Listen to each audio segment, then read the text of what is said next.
Howdy, this is Ari with Land Insights, and in this video, we're going to talk about our data points in the platform, just give you a brief overview, some distinctions, and then ultimately go through the Gini index. At this point, we've gone over the use case of a majority of these in terms of when you would want to use them and for what purpose, and in what data set.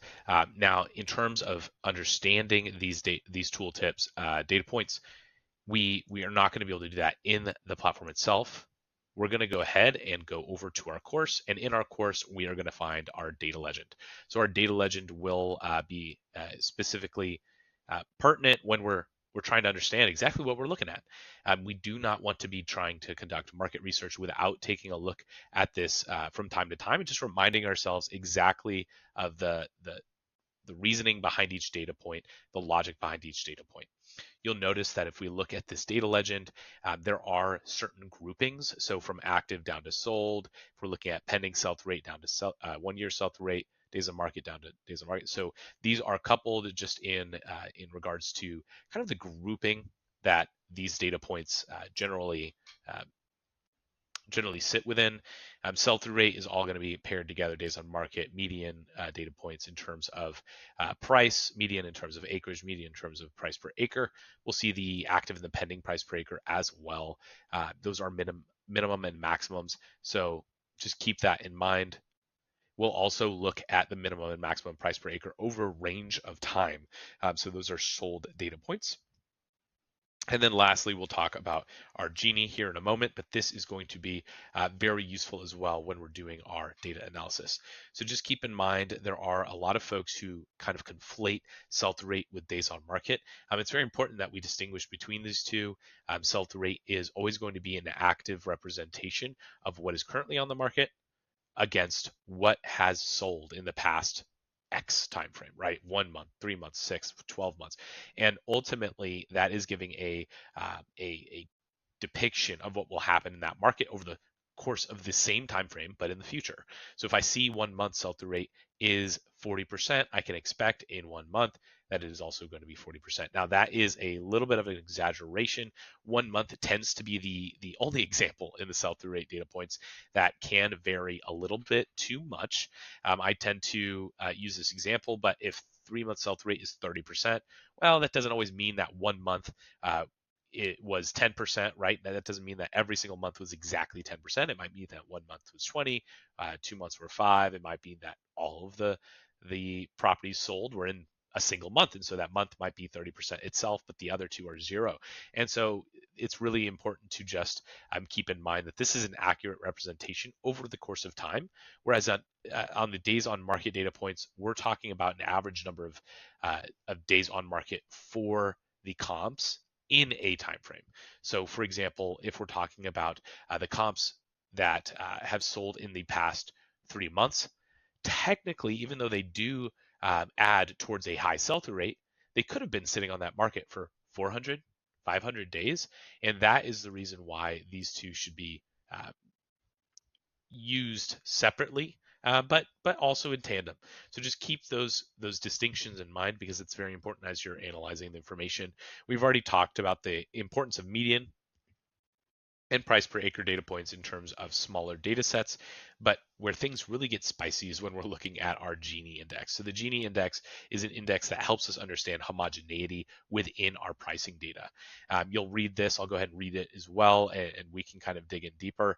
But the Gini index measures the extent to which distribution of sales at basically price per acre deviates from a quote unquote perfectly equal distribution. So what's a perfectly equal distribution? Well, we're thinking about 0. 0 just means that there's no difference. If we're looking at, let's just say a trend line, well, the further that data points get from that trend line, the more variance there is. The closer those data points get to that trend line, the less variance there is. So just imagine if you're looking at a visual in your head, there's a trend line and all the data points are squished right onto that trend line or as close as possible. That's going to be a Gini index of 0. So perfect equality. While in contrast, if all of those data points are really far from that trend line, we're going to be seeing a very large number, the max here being 100, which implies perfect inequality, basically meaning that pricing in this market is variable. It's very all over the place, and it'll be difficult at best. When we're analyzing Gini, just understand that the ultimate goal here is to be looking at a low number over the course of a long time frame. That is going to indicate that there's a lot of data that's being calculated, and at the same time, if it's a low number, that means that there's a lot of consistency in that price per acre. Now, the worst case scenario is also the opposite there. The shorter the time frame, right, the less the data, and so Gini over 1 month is going to generally be the least useful, especially if it's at a high number. We're never going to want to market to that area. Now, when would a Gini of 1 month be beneficial to look at? Well, that's going to be when we're looking at a very high volume market. Generally, this is also within acreage ranges, but it also goes for zip codes, right? Those smaller data sets. It's going to be very beneficial if we're seeing that the entire market is moving almost monthly or every 2 months, 3 months. This is going to be something that we would want to leverage, right? The Gini of 1 month is going to be very important for those fast moving markets. Not every investor will work in those areas. Generally, we're talking metros, coastlines, things like that, but it is still useful to know. If you have any questions on these data points or the Gini and the roles they play, you can always reach out to us at hello@landinsights.co or reach out to us at the bottom right of your platform.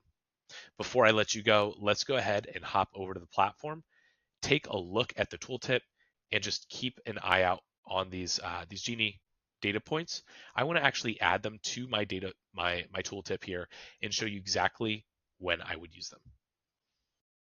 If we hop over to a county that we like,